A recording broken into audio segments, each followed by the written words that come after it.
The internet is full of mysteries of all kinds, including paranormal events, missing people, and strange creatures to name but a few.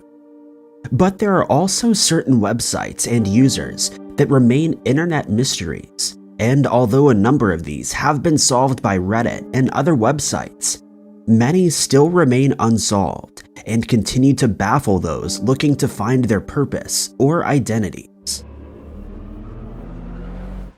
Upon opening the website notarealdomain.com, you're greeted by a homepage that seems to lay down 7 laws or tenets, but who they were written by or apply to remains an internet mystery that has not been solved today. These tenets state that no citizen may earn an annual income that is higher than 1,000 times that of any other citizen. The right of any 2 non-blood related adults to be married will not be abridged by Congress or any state or municipality therein. Human rights will take precedence over property rights. Only individual human beings may hold the legal status of person. It also states that being born at certain special coordinates will not make anyone eligible for special rights, and birthright citizenship is hereby repealed and replaced with voluntary citizenship, which will be available to everyone who does not pose a threat to public safety or national security. It goes on to say that all forms of war profiteering are hereby abolished, as is any form of death profiteering, such as profiting from withholding health services. Lastly, traditional capitalist market mechanisms are to be employed in markets for non-vital goods and services. Below this text, there's a series of dates.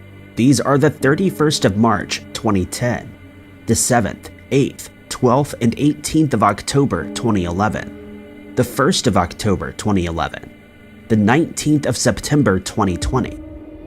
The YouTube channel Eudoxia Mysteries found that these dates correlate to changes made on the website. Below the series of dates appears the text potable pensions, which, since potable refers to something that's safe to drink, might refer to fluid pensions. Below this link is a clickable square that redirects the user to a deleted Reddit thread, in which an unknown user asks for more information on notarealdomain.com. Eudoxia Mysteries also states that in the site's source code, there appears to be a poem with the title Caveman Poetry that reads Joe love Ja, Ja love Joe, Joe go Ja home, make pie, Ja love Joe pie, happiness. When the site's source code is used to enable hidden content, the poem, along with what appears to be Chinese text, becomes visible on the tenant screen. Eudoxia Mysteries speculates that this is probably a translation of the caveman poem. Some people have guessed that the site is an alternate reality game, but this seems unlikely as it's existed for 19 years, which is a very long time to set up a game. Not much more is known about the mysterious site, and its purpose remains an internet mystery. Another truly bizarre and confusing website is one named LHOHQ.com. The site's homepage shows 4 images, each with its own set of text. The first shows an animated representation of a woman and 2 men who seem to be having a meeting and making a pledge.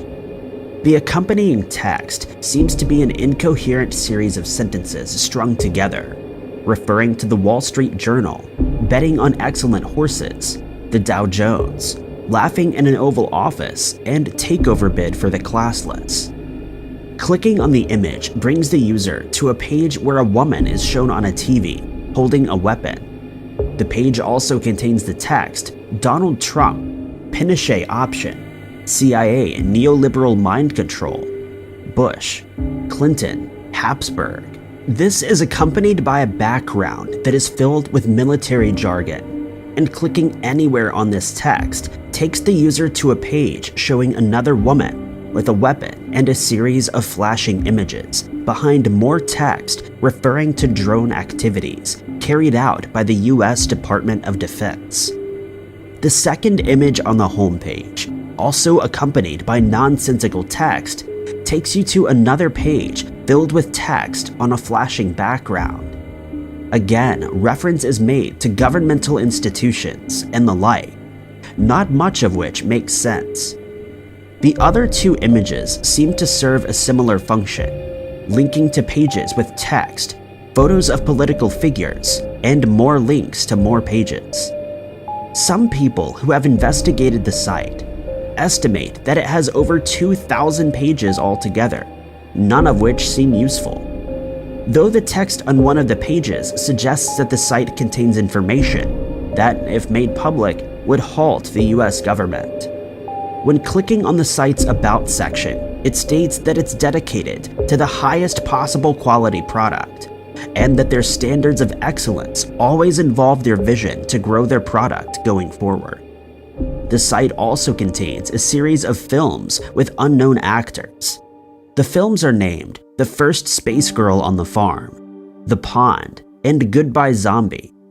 During an investigation into the site, YouTube channel Blame It on George found that film director and photographer Mark Escribano's Vimeo page also contained both the Space Girl and the Pond films, which were uploaded in 2013. Space Girl credits LHOHQ and states that it was made for a 24-hour competition, but the true purpose of the site remains unknown. According to the YouTube channel Fright Night, the internet mystery puzzle known as the Red Triangle was uploaded to the internet on the 19th of November 2017. A live stream from the YouTube channel 0A0A, showing a series of hexadecimal numbers, led users to the first of the puzzle's chapters.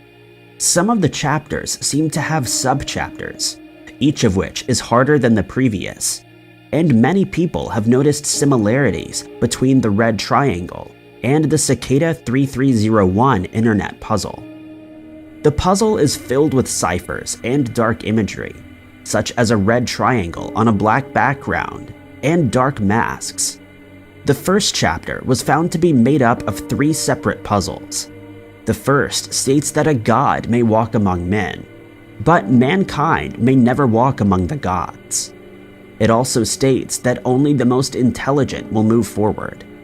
The second leads to a Google Docs page containing a red triangle on a black background. This leads to Chapter 2, which is a hidden date, which is the 24th of November, 2017. This leads to a page on which a song is played, and in the background, a voice can be heard speaking very slowly. When the voice is sped up, it can be heard saying, "Follow the white rabbit." The URL contains a link that leads to the puzzle's third chapter, which is where most people fail. It has a cipher similar to that of the Zodiac Killer's codes, a mask and red text on a black background. T also contains hidden text that reads R152, which Fright Night assumes is some sort of code. When the red text is translated, it's found to refer to the 10th of July, 2016, 4:20 a.m. Fright Night mentions that this is the date that Democratic National Committee member Seth Rich was murdered. Chapter 4 is said to be the easiest to decipher, using Photoshop to reveal clues hidden on a red triangle. Chapter 5 eventually leads to Morse code, which translates to the text, "A murder to be solved." The puzzle is still ongoing, however, and remains to be solved. If you were to enter the URL oct282011.com into a web browser today, there will be nothing to find. But as explained by the YouTube channel Gamma Numeric, the site's archive shows an interpretation of the thought experiment of Schrodinger's cat. Below this image appears the text, "When I'm scared and you're close, I feel. It's hard to feel nowadays. Can you find where to be? Wait there and you'll be. Things are never initially accepted. However, there's plenty of time. Give up, you must. That's what history has taught you. If you're losing track, get back on the trains." Gamma Numeric further explains that there have been 2 other versions of the site. The first of which shows the text reading, "If you can't have patience for this, you won't be able to for that. All but, who knows?" The second version shows a page with broken images and the text that reads, "It's not 9, don't be deceived." The site further explains that the user is part of something labeled 0, as can be found when solving a mathematical puzzle. On another page, an image appears that shows two horizontal lines named lay and awake, with a question mark between the two, and two lines connecting the word conscious to the two lines, implying that we have little knowledge of our subconscious. Gamma Numeric explains that when the images are considered together, ambiguity is at play, since we never really know whether we're awake or not. The site contains many more oxymoronic symbolisms of being awake and asleep at the same time. One of these asks the question, "I pinch my cheek, I wake up. Conclusion, I'm dreaming. I pinch my cheek, I don't wake up. I'm not. What if I pinch my cheek and both events occur?" Below that is the text, "When do dreams seep into reality? Choice is yours." It also contains a number of other puzzles leading to dates and texts, all of which seem very ambiguous. Some theories include the site urging us to become the one united entity that we once were. Another theory is that our actions create our own realities. This is all speculation, however, and for now, the site remains an unsolved internet mystery. John Teeter is said to have been a time traveler from the year 2036. The YouTube channel Inform Overload explains that in July of 1988, during a late-night radio show called Coast to Coast AM, a man claiming to be an American soldier with knowledge of time travel sent in a series of faxes explaining that time travel was invented in the year 2034. They went on to state that it's been impossible for anyone to travel beyond the year 2564 and detailed the then upcoming disasters expected to occur with Y2K. They claim that scientists at CERN were able to produce the world's first contained singularity engine, which allowed us to travel both back and forward in time. He further explained that when you travel through time, you do so on your own timeline. But if you were to stop the singularity engine, you create an entirely new timeline. He also stated that people were able to meet their past and future selves. They were able to alter history in the newly created timelines, and that Earth's orbit needed to be taken into account when operating the engine. As for traveling past the year 2536, Teeter stated that nothing exists past that date, as there's only blackness and silence. He stated that he believed it to be the result of a nuclear weapon that was set off by Iraq while at war with Israel. Then in the year 2000, someone with the username timetravel_0 posted to the Time Travel Institute forum as John Teeter on the Art Bell BBS forums. He explained that he was from the year 2036 and that he had traveled back in time to get an IBM 5100 computer. He said that he needed it because it has the ability to read old code that was written before APL and basic code were implemented, and that computers from this time are unable to do so. He also made many predictions, none of which came true, but he explained that this happened because he lived on another timeline. John Teeter's identity remains unknown. Wistmans Wood, located in Dartmoor in Devon, England, has been cited as one of the most haunted places in the entire country. Long ago, the ancient wood covered most of the moor, and by its appearance, it's easy to see why its history is steeped in tales of witchcraft and ghostly apparitions. It's said that the wood was planted by the daughter of the 6th Earl of Devon, Isabella de Fortibus, who lived from 1237 to 1293, and it has served as inspiration to thousands of writers and poets throughout the centuries. One legend holds that the wood was once frequented by druids who held pagan rituals in its mysterious, moss-covered depths, and one large boulder is known as the Druid Stone. Another tale states that a pack of Wisthounds, black dogs with red eyes and massive fangs, resides here, only emerging after sunset when they roam the area in search of lost travelers. Some say that the hellish hounds are led by the devil himself, while others believe that they are accompanied by an ancient spirit called Old Crockern, who still roams the nearby Crockern Tor. But it's said that the woods aren't just inhabited by supernatural dangers, as a den of black adders, believed to be the most venomous in all of Dartmoor, inhabits the area. The spirit of another dog, a terrier named Jumbo, has also been seen in the wood. Witnesses have described seeing the small dog running and jumping over the rocks in search of rabbits.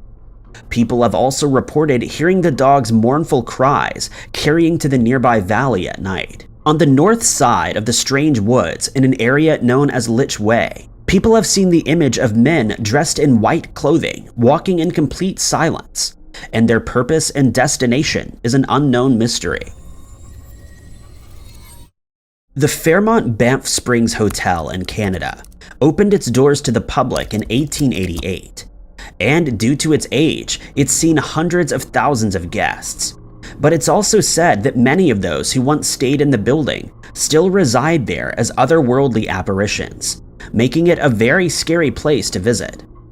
The best known of these is the spirit of a bride who dwells in the halls.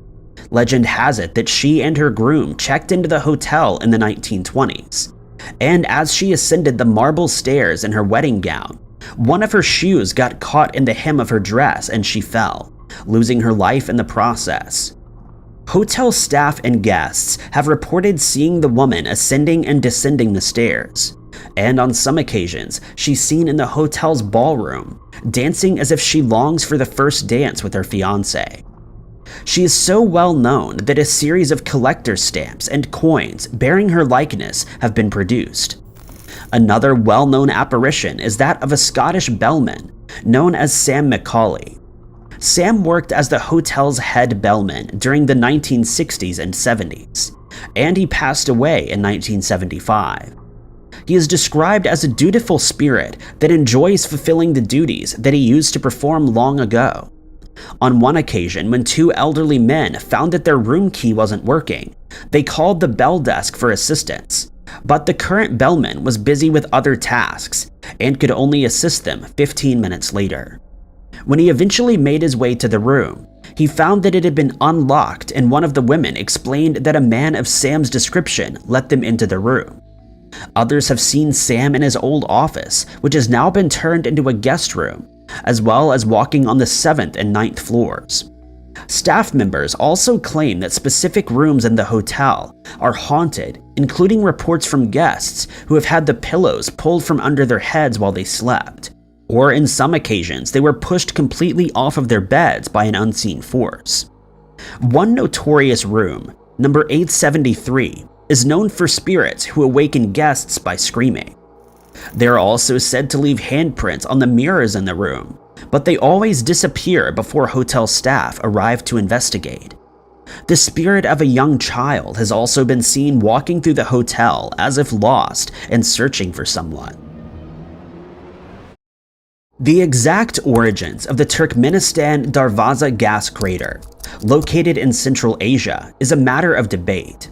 But most people believe that it came into existence in 1971 when a drilling rig pierced a massive underground gas chamber, causing a collapse of the adjacent areas and resulting in a crater that measures 230 by 56 feet. The collapse caused gases to escape and raised concerns that an explosion may be imminent.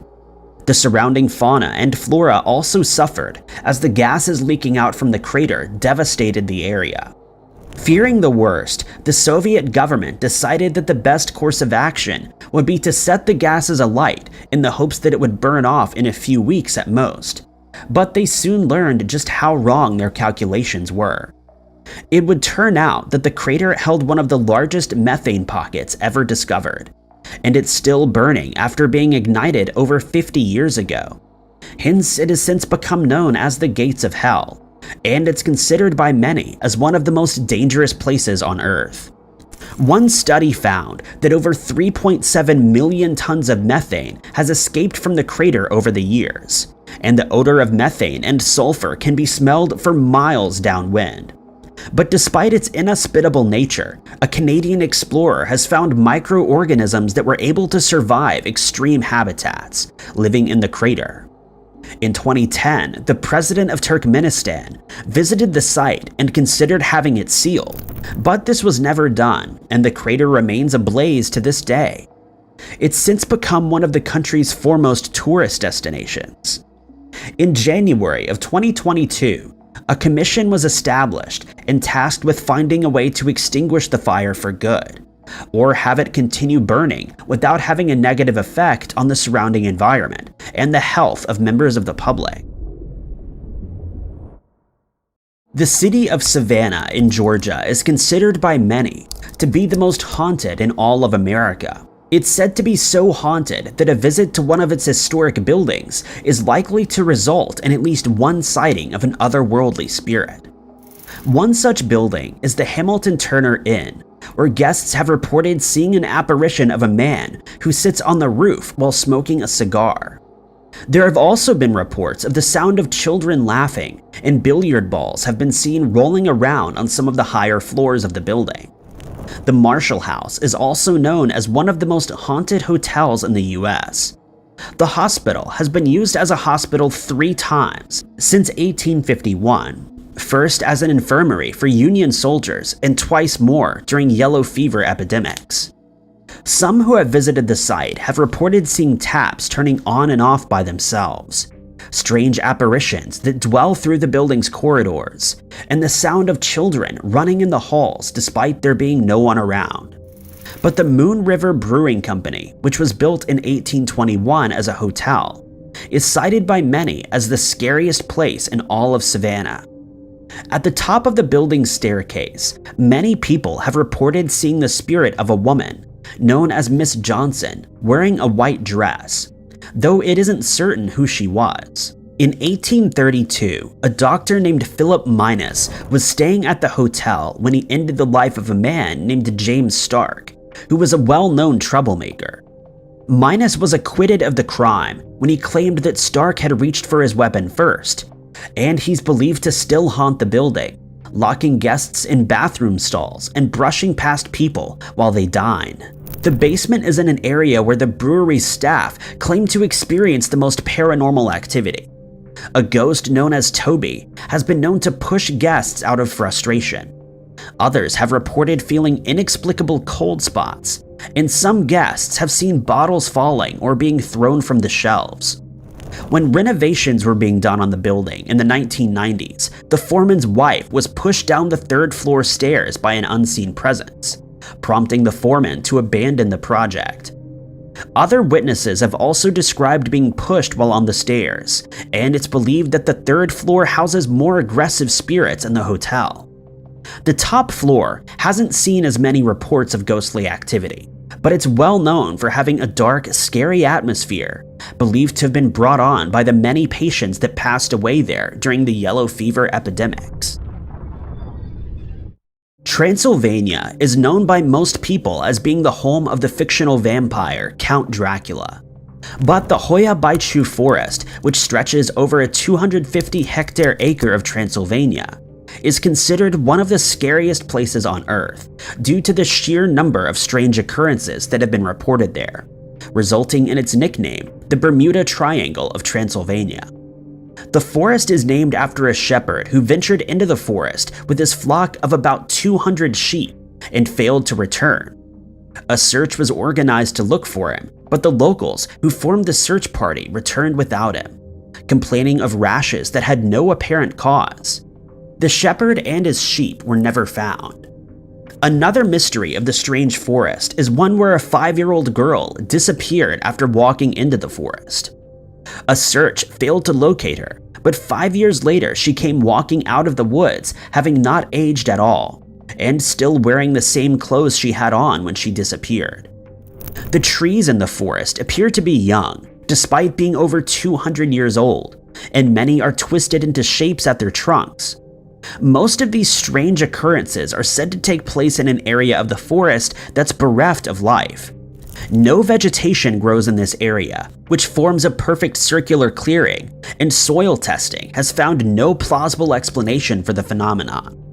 But the forest is also notorious for the numerous sightings of UFOs that have been captured on film many times over. The first of these was captured by a military technician named Emil Barnea in 1968, when he spotted an object hovering over the clearing and managed to take a photo of it before it disappeared. A biologist named Alexandru Sift also took an interest in the forest, and he reported feeling like he was being watched by presences that he called shadows. These often took the form of a couple who would vanish as soon as he caught a glimpse of them. He did, however, manage to capture the man's image on film, but unfortunately, his work was destroyed soon after his passing. A creepy photo taken at a railroad crossing in San Antonio, Texas, seems to lend credence to a local legend which states that the area is haunted by the spirits of a group of children. The story states that a nun was driving a school bus full of students after the group had been on a field trip. It was a particularly dark evening, and the children were all asleep after a busy day. As the bus passed over a set of railroad tracks, it inexplicably stalled, and the nun did her best to get the engine started without waking anyone. But too late, she realized that a train was approaching, and the event ended in tragedy for all but the nun, who miraculously survived. She decided to visit the site of the crash soon after, and, riddled with guilt, decided to end her own life by stopping her car on the tracks. But as the train approached, she heard the sound of children's voices, and suddenly her car started to move from the tracks, as if being pushed by an unseen entity. The train passed by without incident, and when she got out of her car, she noticed child-sized handprints on the trunk, and she believed the spirits of the children saved her life. To this day, locals say that if you park your car on the tracks and shift it into neutral, the car will start rolling off the tracks by itself. When a group of friends recently decided to visit the site, they took a few photos of the tracks and, to their amazement, captured what seems to be the ghost of a young girl holding a teddy bear standing next to the tracks. The site remains a popular spot for paranormal thrill seekers, who claim that the children's handprints still show up on cars after they've been pushed off the tracks as they try to spare visitors from suffering the same fate that they did many decades ago. An unexplained mystery unfolded in Hillsdale, Michigan on the 21st of March, 1966, and one man was able to take a picture of the event as proof. At around 10:30 p.m. on that day, a group of girls staying at the McIntyre residence of Hillsdale College noticed flashing lights in the sky and immediately thought that they were experiencing a paranormal event. One of the girls, named Gidget Cohn, wrote an article about the experience 3 days later, stating that she ran to her dorm window and saw an intense radiating silver light in the sky, and it seemed to be making its way towards the dorm building. For just a second, a flash of lightning revealed the object's form, and she described it as a deflated football or basketball. She decided to call Bud Van Horn, the civil defense director at the time. Van Horn witnessed the object himself and managed to take a picture before it disappeared. The object's movements were described as like nothing earthly, and over the next few days, spates of sightings were reported in the area and those surrounding the town. This prompted the Air Force to send a professor from Northwestern University named J. Allen Hynek to investigate as part of Project Blue Book. After investigating the area and interviewing witnesses, he reported that it was nothing more than a sighting of swamp gas, or that it had been a hoax that was carried out with the use of flares. Van Horn, however, quickly refuted these claims as lazy and uninformed, and after having soil from the area tested, he found that it contained unusually high levels of boron and radiation. He also found that all microscopic life in the immediate vicinity had died. 19 people witnessed the event that day, and they all maintained that what they saw was certainly not swamp gas, but something otherworldly that had visited the town. Hynek would admit years later that he didn't in fact have an explanation for the mysterious event, but that he was being pushed by the Air Force to come up with an explanation, and so he devised the swamp gas theory. To this day, there is no plausible explanation for what happened that night, and the scary sighting remains an unsolved mystery that is still considered one of the most prominent UFO incidents that has ever been reported. Many paranormal stories surround the Turner Ingersoll mansion that stands in Salem, Massachusetts. But one visitor to the house managed to capture a creepy photo that reportedly shows the spirit of a young boy in the house's garden. The mansion, which is also known as the House of Seven Gables, was built in 1668 by a man named John Turner. And at first it was a modest house with just 2 bedrooms and 2.5 stories tall. But he soon decided to expand the building, and by the time of his passing, it was the largest house in the area. But the house was sold to sea captain Samuel Ingersoll in 1782, after the 3rd generation of the Turner family lost their fortune. Ingersoll added a secret staircase, a kitchen lean-to, as well as a south wing to the building, increasing its size even further.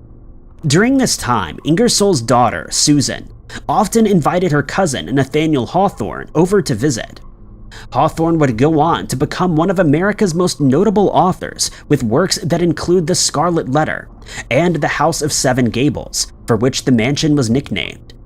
The 3rd generation of the Ingersoll family also lost their fortune, including the house, and it was sold in 1879. In 1908, it was bought by philanthropist Carolyn Emerton, and it was converted into a museum. But many visitors to the museum claim to have strange paranormal experiences. On one such instance, which occurred in 2004, a visitor took a photo of the exterior of the house, and upon closer inspection, they found that it seems to show the spirit of a boy peering over a wooden fence in the garden.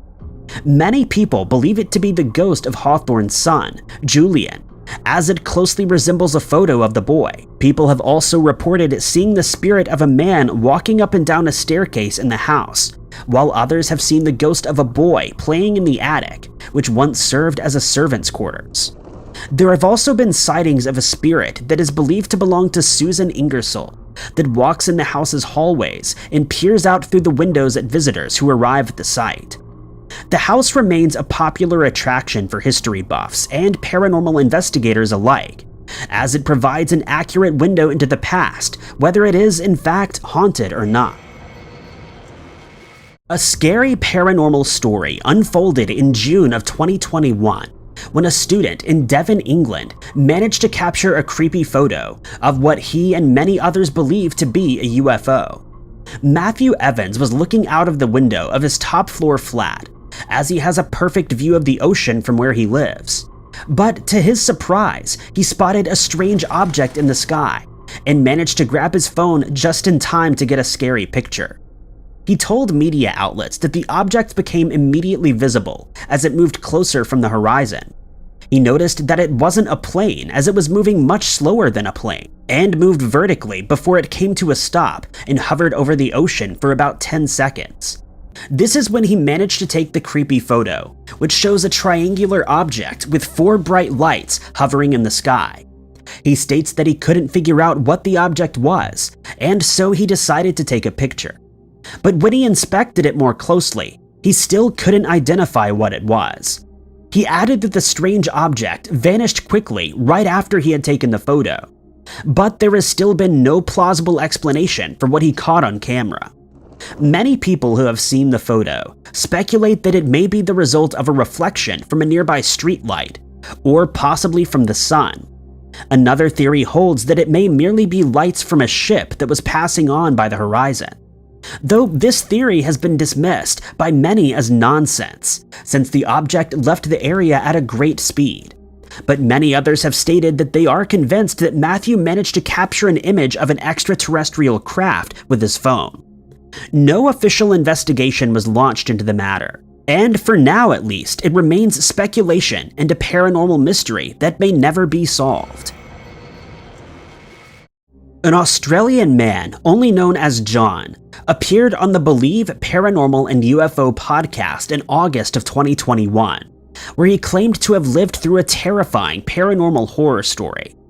While traveling in the Australian outback on Boxing Day in 2020, John decided to do some fishing from his kayak. He realized that he was being followed by a creature in the nearby brush, and every time he made a stroke with one of his oars, the creature would take a stride forward. He decided to stop and see what would happen, but the creature followed suit, stopping at the exact same time. As soon as he started rowing again, the creature would follow him again, and he was convinced that he was being hunted. As he became ever more panicked, he decided to take a photo, and he, as well as many people who have looked at this creepy photo, became convinced that he was being stalked by a half-man, half-dog creature that he has dubbed Dogman. He was too afraid to investigate the area by himself, and states that he struggled to sleep for about a month after the incident, as he would have recurring nightmares of the creature following him. But he returned to the area to do more fishing soon after, and had another similar experience. He says that he heard a bang coming from the bush, followed by the sound of someone or something running. He could hear the creature smashing trees and shrubs out of its way as it ran, but he was unable to get a sighting of it this time as the brush was too thick. Next, the creature let out a series of massive roars that petrified him, and for the next 10 minutes, he rowed feverishly to escape the area, and finally made it back to the safety of his car. He states that the creature would roar and then take a deep breath that was louder than the actual roar. He adds that he knew he needed to make his way out of the area, or he would likely lose his life. He believes that he was lucky to escape the ordeal, as he had no phone service in the area, and hadn't been carrying a fishing blade or any other tools that may have helped him fight off the strange creature. He states that he had heard rumors of the Dogman, but never thought that it was real until he actually saw it with his own eyes. He decided to speak about his encounter, as he's afraid that someone else may travel to the area and encounter the beast, possibly losing their lives in the process. A creepy photo was submitted to Reddit by a user called Zombie Gandalfi, showing something truly bizarre in the background. And there have been many theories put forward to try and explain exactly what it was that was captured in this unusual photo. In his post, Zombie Gandalfi states that his uncle was visiting the Grand Canyon with a few friends in either the 70s or the 80s. At some point during their drive, they decided to stop to stretch their legs, and his uncle asked his friends to take a photo of him, standing near the edge of one of the cliffs. As soon as they had done so, they packed up their things and drove on. But as soon as he had the pictures developed, he noticed something chilling behind him. In the bushes behind Zombie Gandalfi's uncle was a tall, thin figure dressed in all black clothing, with unusually pale skin. He stated that he and his friends had been standing in that spot for over 15 minutes, and at no point did any of them notice the man standing there. Zombie Gandalfi added that his uncle and the photographer both still maintain that they don't know who the man was or what he was doing there. Since being published, the photo has become known as the Grand Canyon Grim Reaper, due to the dark clothes that he is wearing and his pale skin. Some people have speculated that the group accidentally photographed someone who was relieving themselves. Others have theorized that it really was the Grim Reaper who was watching the group, while others say it was just a man who was eavesdropping on the group of friends. Other theories include the possibility that it was a ghost of someone who had died in that area, that it was a hoax perpetrated by Zombie Gandalfi's uncle, or that it was someone who was contemplating ending their own life. But whatever it was, it remains a mystery with no explanation.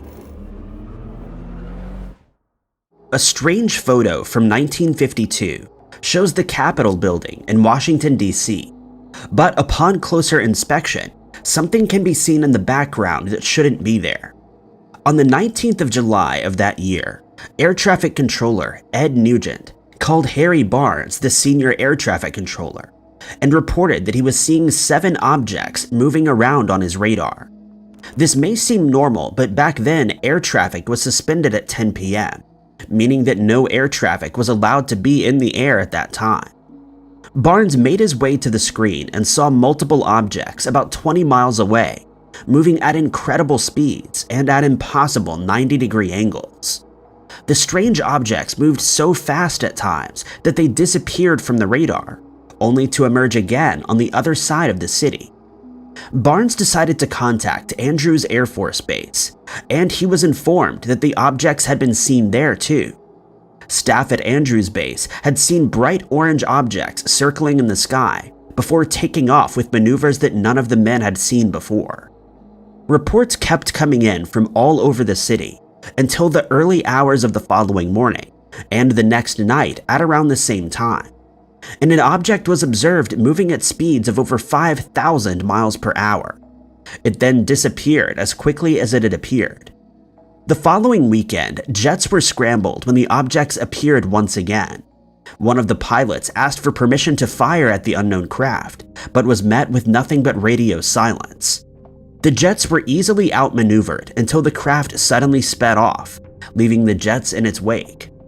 The Air Force immediately contacted Captain Edward J. Ruppelt, the head of Project Blue Book at the time, and he was briefed on the incident. The only explanation that was ever given was that it was a weather-related phenomenon, but witnesses on the ground were extremely skeptical of this theory. Over the summer of that year, thousands of sightings of UFOs were reported by members of the public, some reporting seeing up to a dozen of the craft in the sky at the same time. Those who experienced the incidents maintain that there was no man-made craft capable of moving at such speeds with such incredible maneuverability at that time. The Stanley Hotel in Estes Park is well known for being the inspiration behind one of the most iconic horror movies of all time, The Shining. It was while staying here that Stephen King, the author of The Shining, decided to write about a haunted hotel called the Overlook. But the Stanley Hotel had been known for its hauntings long before King stayed over, and an unexplained photo taken by one visitor seems to confirm these claims. Henry Yao from Houston was visiting the 100-year-old hotel, and he was taking photos of the building's interior, including the lobby and its grand staircase. But when he looked at the image a little more carefully the following morning, he was shocked at what he had captured in the background. In the corner at the top of the staircase, the creepy photo shows the ghostly figure of a woman. She appears to be dressed in all black clothing, and as soon as he realized what he had captured, he uploaded the photo to Instagram, where it quickly went viral. But the photo has been met with some skepticism, with one paranormal investigator stating that to him, it looks like a person who had just turned the corner, and that Henry may have simply forgotten that there was someone at the top of the stairs when he snapped the photo. Henry, however, has maintained that he is sure there was no one there at the time, and he is convinced that he has taken a bizarre photo showing a woman's spirit. The hotel's website states that the spirits of F.O. and Flora Stanley still haunt the building, as they still want to run the hotel their way. They claim that Flora's antique piano can be heard playing during the night, and Mr. Stanley has been caught in photographs while visiting the billiards room. The building is also known by specialists in paranormal investigations as one of America's most active paranormal sites. Henry has stated that the creepy photo terrified him as he grew up in a very superstitious household. He added, however, that he never imagined he might actually capture the image of a spirit. An unusual photo was taken in 2008 and shows what seems to be an out-of-place artifact that was discovered in an ancient tomb from the Ming Dynasty. The sealed grave, which is located in China, had not been opened by anyone for 4 centuries until an archaeological team decided to film a documentary inside, while accompanied by 2 journalists. At one point, they wanted to get a better shot of the tomb, and they started removing some of the soil that was covering it. While doing so, a small piece of rock dropped from the tomb and fell to the ground, and when they inspected it more closely, they couldn't believe what they were seeing. The object was undoubtedly a gold ring, but instead of being encrusted with jewels, it depicted the face of a modern watch, showing the time as 10:06.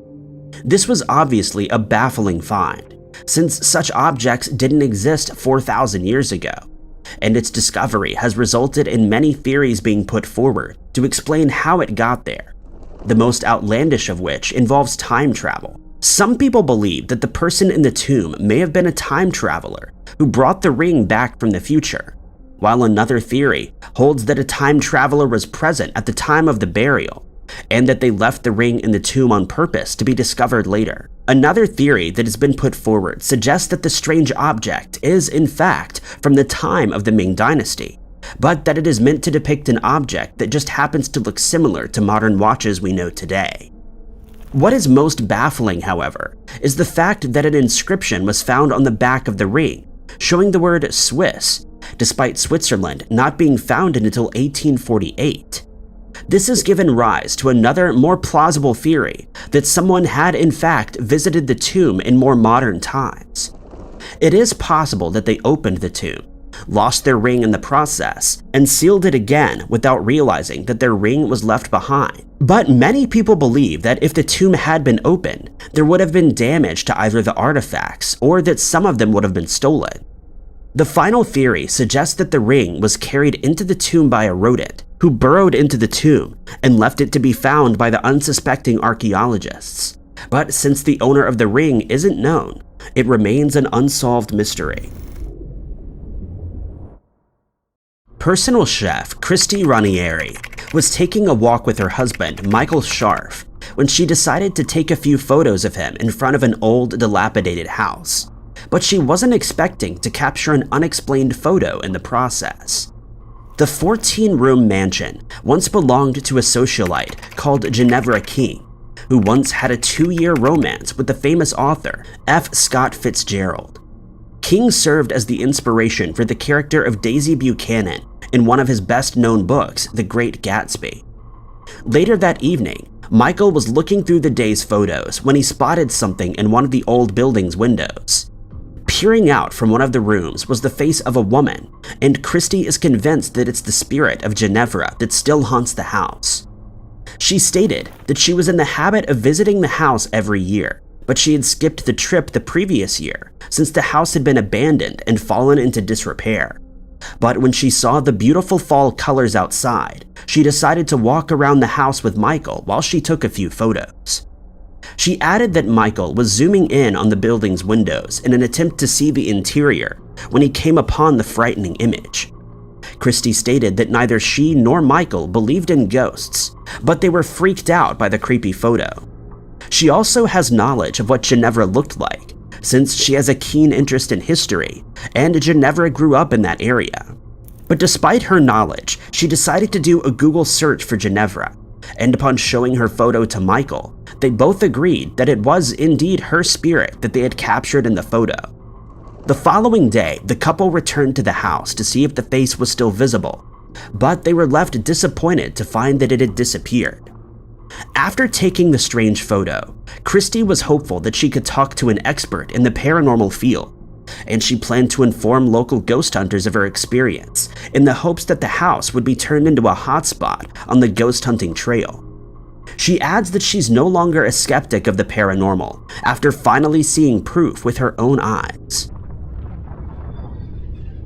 The mysterious missing person case of Crystal Journey started on the 22nd of December 2021, when she was last seen in her hometown of New Orleans. At the time of her disappearance, Crystal was living with her mother in the neighborhood of St. Roch, and she'd been in a sporadic relationship with a man named Roosevelt Marshall. On the 22nd of December, Crystal left her home at around 7 p.m. in the company of Marshall.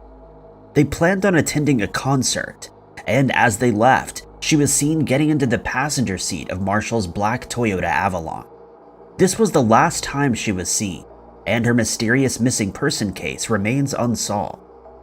When her family became concerned after she didn't return home, they reported her missing to the New Orleans Police Department on the 26th of December. When investigators checked CCTV surveillance footage from her house, it was confirmed that she left with Marshall in his car. Her family attempted to get security footage from the concert in case she was caught on CCTV there, but they weren't able to verify whether she made it to the venue. With Crystal's case growing colder by the day, they decided to hire a private investigator to aid in the search for her.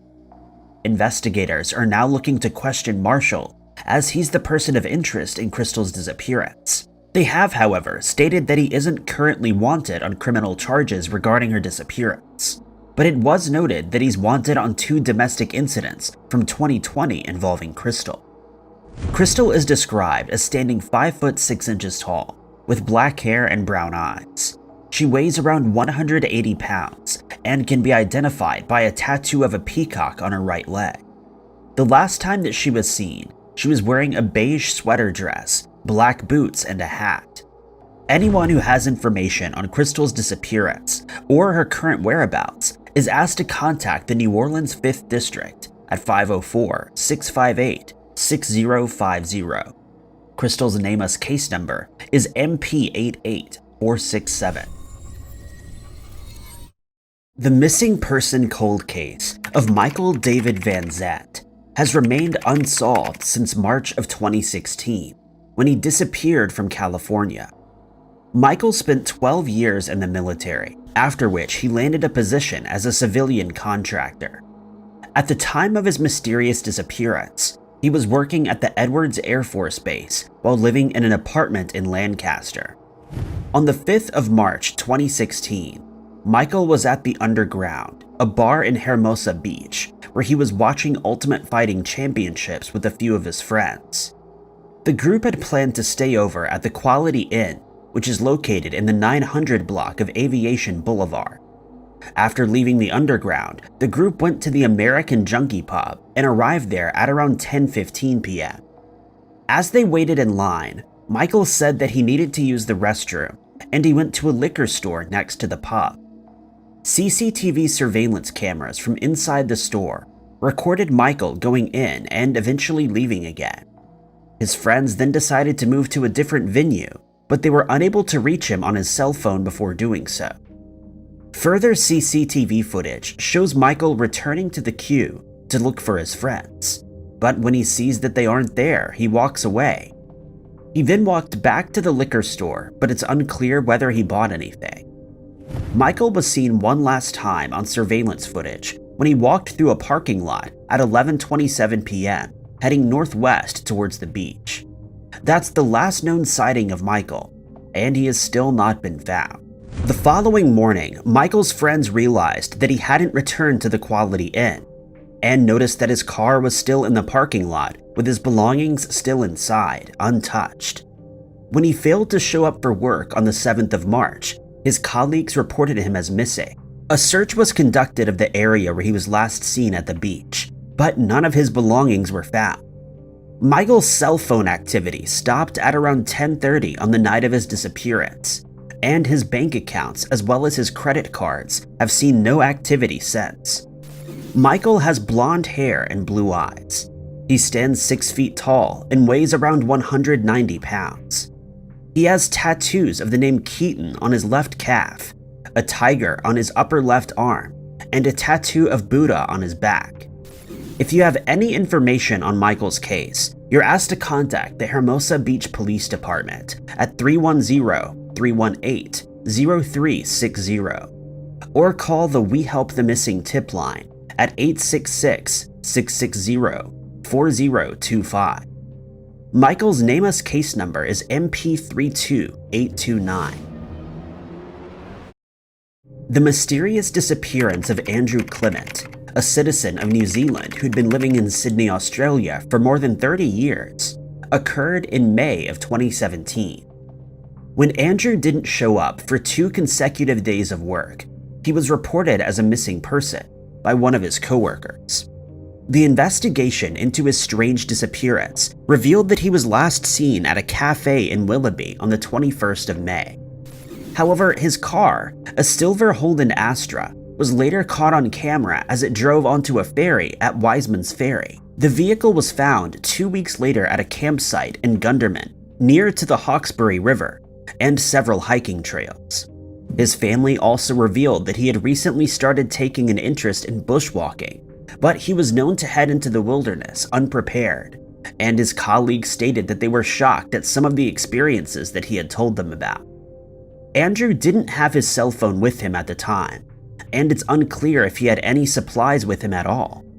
Michael's sister-in-law, Christine Clement, and her family traveled to the Hawkesbury River area, and she stated that it was easy to see how Michael could have run into trouble there, as it's possible to lose one's bearings. This was proven when SES workers participating in the search had to help other visiting bushwalkers who had gotten lost on one of the trails. Andrew's family has grave concerns for his safety, and if you or anyone you know has any information on the case, you're asked to contact Crime Stoppers at 1-800-333-000. 40-year-old Donald Westfall Jr. from Boonville, Indiana, was reported missing by his family on the 28th of June, 2018, and his missing person cold case remains unsolved. On that evening, Donald was seen on CCTV security footage at a Circle K store together with a few other people, and after leaving the store, it appears that they headed east. The missing person report was filed with the Spencer County Sheriff's Office, but when they were unable to make any headway in the case, Indiana State Police stepped in to assist. Michael's brown cargo van was found on the 27th of June by the side of County Road 150 East between 900 and 1000 North Crisney in Indiana by a man walking his dog. Inside, investigators found the keys still in the ignition, but noted that the vehicle's battery had been removed. There was no damage to the van, but a burner phone was found inside the vehicle, though it proved useless in providing any further information. The people caught on camera with Donald were tracked down, questioned, and given polygraph tests, which they failed, but no one has been named as a suspect in the case. Since his mysterious disappearance, Donald's bank account has not been used, and his cell phone has likewise seen no activity. A few tips were received that led investigators to search a riverbank east of Alcoa, but no trace of Donald was found, and he remains missing to this day. Donald's family describes him as 6 feet tall, with brown hair and blue eyes. At the time of his disappearance, he weighed 170 pounds, and he was last seen wearing a red t-shirt with blue jeans.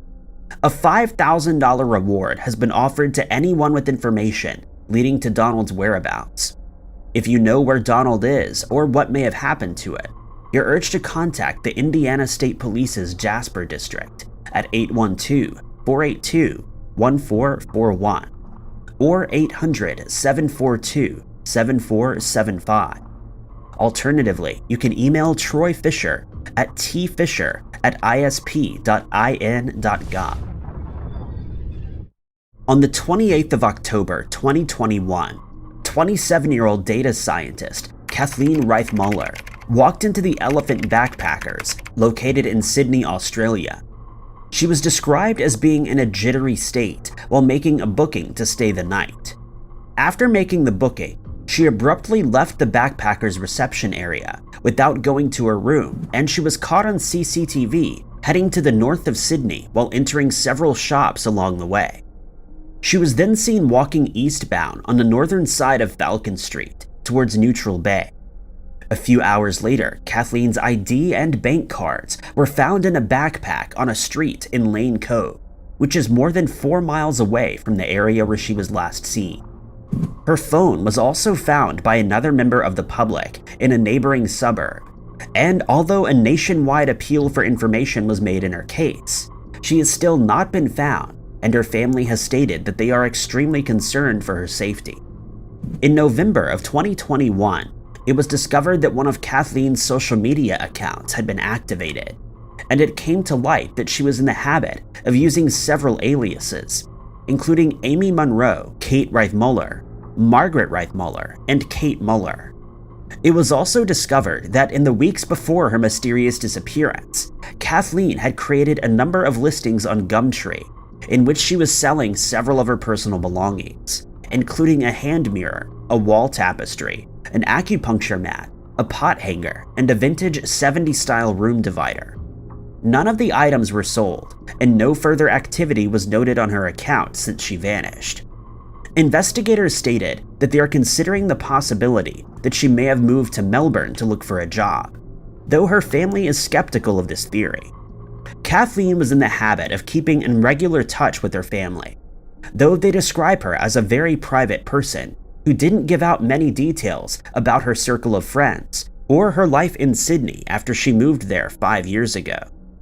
The CCTV footage of Kathleen is the last time she was seen, and there's been no significant leads in her case since the day that she disappeared. Her family has stated that she may be in need of medical assistance, and they've shared a map of her last known movements in case it jogs someone's memory that may have seen her that day. Kathleen is described as between 5'4" and 5'7", with long dark hair and brown eyes. She has a slim build and was last seen wearing a long denim dress. If you have any information on Kathleen's current whereabouts or the circumstances surrounding her mysterious disappearance, you're asked to contact the Chatswood Police Station at 029-414-8499 or Crime Stoppers at 1-800-333-000. It was a cold and wet January night when Joanne Cook disappeared without a trace from Salem, Virginia. Joanne was a 44-year-old mother when she vanished. There was a lot going on in her life at the time, most notably the fact that she was preparing to divorce her husband, but everyone who knew her agreed she wouldn't have abandoned her 7-year-old daughter willingly. Joanne was married to a man named Mike, but the love had left their relationship years ago. Money problems were an issue for the young family, and in 2007, Mike moved to Des Moines to find a new job. He had hoped Joanne and their daughter would be able to follow him when he settled down. Instead, Joanne got a new job in Salem and started a relationship with a man that worked there. When Mike found out, he returned to Salem, but they couldn't save their relationship. At the time of her mysterious disappearance in January of 2010, Joanne was living with her boyfriend. She was still technically married to Mike, even though they had separated. She wanted to get a divorce, but she couldn't afford it. Unsurprisingly, Mike hadn't taken Joanne's new relationship well. For a period of time, he would stalk Joanne and her boyfriend, and Joanne's sisters had once found him putting nails behind the tires of Joanne's car. However, he had never made threats of violence, and it's not clear if this weird behavior was still going on when the unexplained vanishing took place. It was January 24th, 2010, when Joanne was last seen. She was supposed to be spending the night at the house where Mike and their daughter lived. Joanne's boyfriend had a daughter from a previous relationship and would go to see her every other weekend. On those weekends, Joanne would go spend time with her daughter. For some reason, instead of staying at the house, Joanne decided to go visit a friend. It wasn't too common for her to do this. At about 11:45 at night, she left the house with a green duffel bag and beige toiletries bag, her purse, a wallet, and house keys. It's assumed she also took her phone with her. Joanne's friend wasn't home that night though, and when Joanne left Mike's house, nobody knows what happened to her. At about 5:30 a.m. the following morning, a text was sent from Joanne's phone to a friend. It just said, "I love you," and wasn't any cause for alarm. Mike had assumed she had gone back to her boyfriend's house, so he didn't raise the alarm. It wasn't until Joanne's work contacted her sister about the unexplained absence that anybody realized something was wrong. Police never named any suspects, but people's attention turned to Mike. Not only did they have marital problems, but he was also the last person to see Joanne. He claimed there was nothing out of the ordinary on the night that she vanished, and that they hadn't even been arguing. Their daughter was also interviewed, and she said she hadn't heard anything loud or any shouting. Sniffer dogs searched the property, but no trace of foul play was ever found. Months later, Mike and his daughter moved to Des Moines and cut off contact with Joanne's family. Police have ruled out Joanne's boyfriend as a suspect, but believe someone close to her may know what happened. They believe this mystery could one day be solved if the right people come forward with information. Joanne was 5'6" when she vanished and weighed 120 pounds. She had brown hair and brown eyes, a tattoo of a frog on her back, and a ring of flowers on her ankle. Roanoke County Police Department is investigating the case and can be contacted at 540-562-3265. Catherine Ann Truitt was last seen on January 6, 2010. She told her roommate she was going hiking and left her home in Alameda, California, never to be seen again. Hiking was a popular pastime for Catherine. She'd had an accident at work while working as a pastry chef, which left her disabled. She suffered with chronic pain, which only went away with movement. According to her friends, hiking was like therapy for Catherine, and she did it often. She also loved the McClure's Beach Trail and would go there often. She took her 3 dogs with her. Catherine was reported missing a few days later when she didn't return. Her car was found a few days after she was last seen. It had been abandoned near the beach. 2 of the sniffer dogs she had brought with her were found inside the vehicle, while a 3rd was leashed to a rock nearby. There was no sign of Catherine, however. When the vehicle was still there the following day, authorities began to search for the missing woman. A local who claimed to have visited the site of Catherine's vehicle claimed there were impressions left in the sand of a dog running at speed with a leash trail behind. It was suggested that the dog who was found outside the vehicle had run off and Catherine had chased after it, which explained why the 2 others were still found inside. Something happened to Catherine before she could let the other 2 dogs out. Speculation about Catherine's disappearance only grew when a few weeks later, another woman and avid hiker vanished near the beach. The woman, Sylvia Lang, was also never found. It was suggested that someone may have abducted the 2 women, but police didn't believe Catherine had met foul play. Instead, it seemed likely that she had an accident while hiking, or had been washed into the sea. According to rangers, unsolved disappearances and people losing their lives at the beach was almost unheard of, and for it to have happened twice in such a short amount of time was extremely surprising. But it remained the most obvious explanation. More than a decade later, no trace of Catherine has been found, and her case officially remains unsolved. Freda Nosesgun is a Native American woman who vanished in October of 2016. She was last heard from on the 18th when she called a friend from Kennewick, Washington to ask for money. By the time the money was sent, she had disappeared. Freda grew up in Crow Agency, Montana on the Crow Reservation. She had 3 children and was described as intelligent and well-liked. But shortly before she vanished in 2016, she began to get involved with a new crowd of friends, which her family believed were leading her astray. They spent a lot of time in billing, and some sources claim Freda began to experiment with illegal substances. For unknown reasons, Freda decided to travel to Washington with some friends. Her children were left with Freda's mother, but Freda had promised to return home for the end of October so that they could go trick-or-treating. According to Freda, this was what she needed money for when she called a friend in billing on the evening of October 18th. She told her friend where she was and asked if she could wire some money over so that she could get back to Crow Agency. Freda said she was at a Walmart and would wait at customer service for the money to come through. Freda's friend agreed to send the money, but spelled her name wrong and had to go through the process again. It took about 15 minutes. Her friend called Freda again to see if she had received the money, but got no answer. She called the Walmart instead, and the store confirmed that the money had been sent, but nobody had come to collect it. Freda would never go to collect the money, and has not been seen or heard from since. Because she hadn't been predictable in the recent months, her family weren't sure if there was any need to worry when she didn't return home for Halloween. But when Freda missed the funeral of an aunt that she was close with, they believed that she was in trouble. Freda was reported missing on November 14th, but police didn't immediately take the case seriously. Today, there are no clues to explain how Freda disappeared into thin air.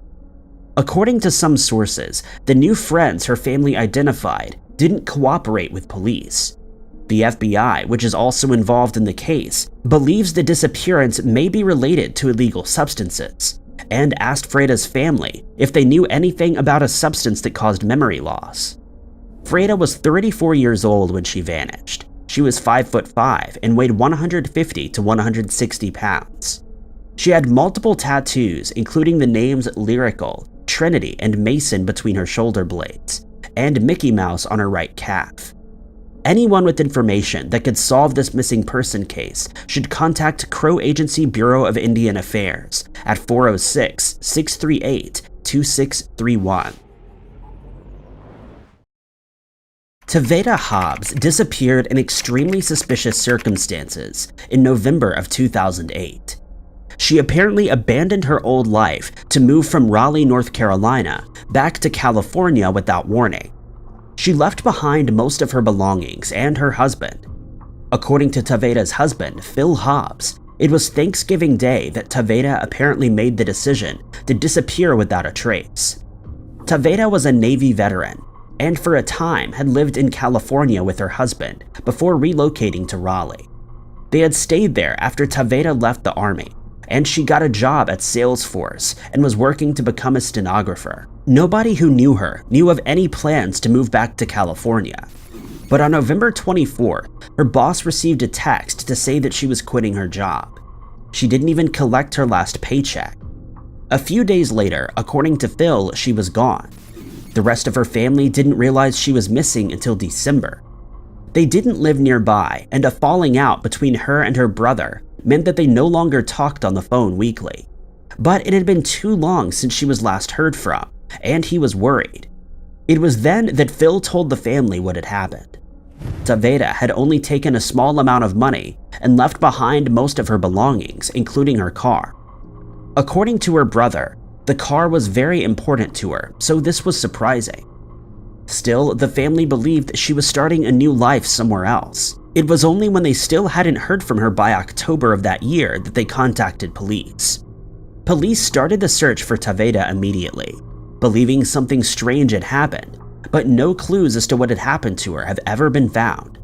Taveta was 43 years old when she vanished, between 5'2" and 5'6", and weighed between 130 and 170 pounds. She had brown hair and brown eyes. Raleigh Police Department is investigating the case and can be contacted at 919-996-3555. Everyone expected Cleshindra Hall to have a bright future ahead of her. She was a bright young woman with plans to go to university to study medicine. But on May 9, 1994, she disappeared into thin air. Cleshindra had an evening job working for Dr. Larry Amos, who ran a non-profit supporting in-home daycare. She did clerical work at his home. It was only a short distance from where Cleshindra lived with her family, but she had always driven to and from the house. As usual, her mother drove her to the house at about 5:30 p.m. that evening. At around 8 p.m., Cleshindra called home to ask if anybody had called the house asking for her. Her mother said they hadn't received any phone calls. Cleshindra apparently didn't say who she was expecting a call from, but said she would phone again when she needed picking up. She expected that would be in half an hour, but the call never came. Cleshindra's mother had fallen asleep not long after the call, expecting the phone to wake her when her daughter needed picking up, but instead she was awoken by her husband coming through the door from work after midnight. They called Dr. Amos, who answered straight away. He said Cleshindra had left at about 8:30 and she'd gotten into a vehicle that was waiting for her. When she didn't show up for band practice the next day, her parents knew something was wrong and contacted police. Unfortunately, police assumed she was just off with friends and wouldn't even take a report until 24 hours had passed. Even then, they were slow to act. After a few more days, the police realized Cleshindra was almost definitely the victim of foul play.